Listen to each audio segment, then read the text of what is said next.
13 ते 17 जानेवारी दरम्यानच्या काळाला मकर संक्रांत किंवा पोंगल म्हणतात. शेतकरी समुदायांसाठी हा वर्षातल्या सर्वात महत्त्वाच्या सणांपैकी एक आहे, जे भोगी म्हणून ओळखलं जातं. त्यामुळे एखाद्याच्या घरातल्या सर्व अनावश्यक गोष्टी बाहेर काढल्या जातात.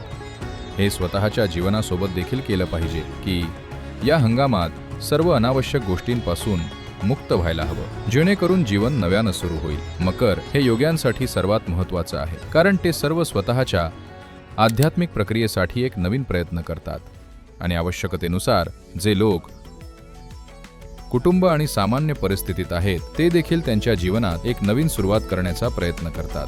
हा उत्सवाचा काळ आहे आणि जीवनाच्या आधुनिक राहणीमानामुळे आपण दूरदर्शन आणि संगणकात अडकून राहू नये.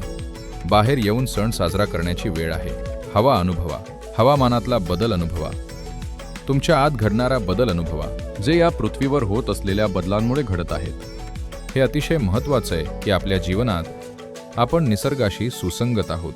नाहीतर जर आपण निसर्गाशी सुसंगत नसलो तर असा कोणताही मार्ग नाही ज्यामुळे हे जीवन स्वतःच्या संपूर्ण शक्यतेपर्यंत फुलून येईल.